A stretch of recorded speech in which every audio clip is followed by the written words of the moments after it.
क्या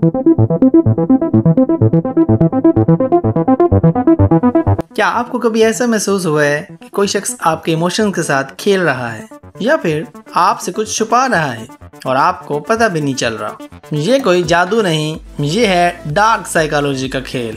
लेकिन असल में डार्क साइकोलॉजी का एक्चुअली मकसद क्या होता है, क्यों इस्तेमाल करते हैं लोग? इस वीडियो में हम उन राज से पर्दा उठाने जा रहे हैं जिस वजह से लोग डार्क साइकोलॉजी का इस्तेमाल करते हैं। चलिए शुरू करते हैं।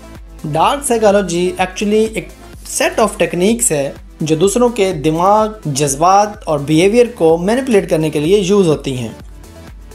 इसको इस्तेमाल करने वाले लोग अक्सर अपने हिडन मकसद को पूरा करते हैं जो आमतौर पर नेगेटिव और सेल्फिश होते हैं।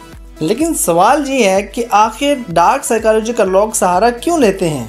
इसके पीछे आखिर क्या मोटिवेशन होती है, क्या ज़रूरत पड़ती है उनको डार्क साइकोलॉजी को इस्तेमाल करने की?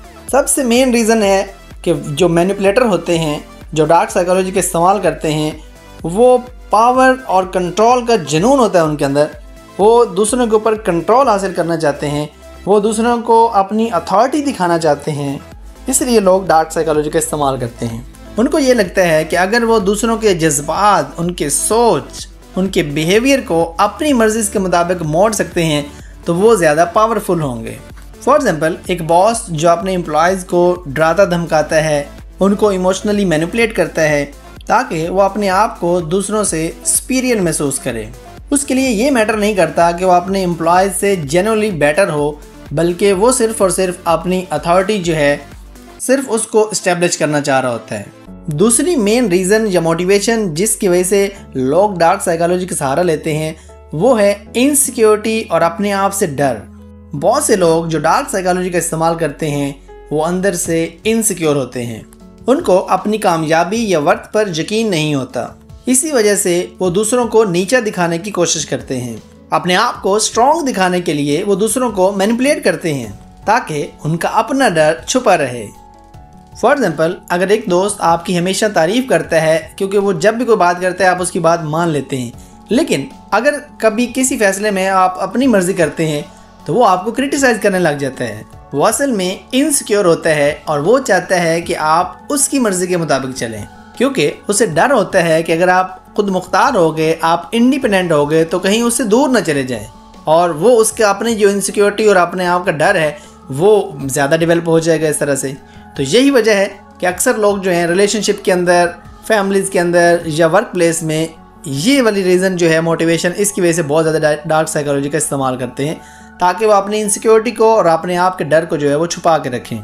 Third main motivation behind dark psychology है जी इमोशनली मैनिपुलेशन का फ़ायदा। कुछ लोग डार्क साइकोलॉजी का इस्तेमाल सिर्फ इसलिए करते हैं कि वो दूसरों के जज्बात को अपने हक में इस्तेमाल कर सकें। ऐसे लोग जज्बाती मैनिपुलेशन के माहिर होते हैं। वो दूसरों के इमोशंस को समझते हैं और फिर उनका फ़ायदा उठाते हैं ताकि उसके पीछे जो उनके अपने हिडन गोल्स हैं उनको वो अचीव कर सकें। फॉर एग्जाम्पल, कभी कभी आपने नोट किया होगा कि एक पार्टनर अपने दूसरे पार्टनर को इस तरह इमोशनली गिल्ट फील करवाता है ताकि वो उससे वो वाला काम करवा सके जो वो चाहता है। ऐसे शख्स के लिए प्यार या रिश्ते से ज़्यादा इम्पोर्टेंट होता है कि वो अपना एजेंडा पूरा कर सके। उसके लिए रिश्ते नाते कोई ज़रूरी नहीं होते, सिर्फ और सिर्फ उसका मकसद होता है कि वो अपने गोल्स को जो है वो अच्छे तरीके से अचीव कर सके, चाहे वो मैनिपुलेशन का सहारा क्यों ना ले। एक और main motivation behind dark psychology ये है कि लोगों को ये डर होता है कि वो कहीं अपना कंट्रोल ना लूज़ कर दें रिलेशनशिप में। कुछ लोग डार्क साइकोलॉजी का इसलिए भी इस्तेमाल करते हैं क्योंकि उन्हें डर होता है कि अगर वो दूसरों को कंट्रोल नहीं करेंगे तो उनका अपना कंट्रोल भी चला जाएगा। ये लोग अपनी लाइफ या रिश्तों में किसी भी अनप्रेडिक्टेबिलिटी या अनसर्टेनिटी से बहुत ज़्यादा डरते हैं, इसलिए फिर वो मैनिपुलेशन का सहारा लेते हैं ताकि वो हर चीज़ को अपनी मर्जी से कंट्रोल कर सकें। फॉर एग्जाम्पल, एक जेलस पार्टनर जो अक्सर अपने दूसरे पार्टनर का फ़ोन चेक करता है या उसको गिल्ट ट्रिपिंग करवाता है कि वो अक्सर दूसरों के साथ वक्त ज़्यादा गुजारता है, तो असल में वो इसलिए सब कुछ ये कर रहा है क्योंकि उसे डर होता है कि कहीं वो अपने पार्टनर के ऊपर कंट्रोल न खो दे।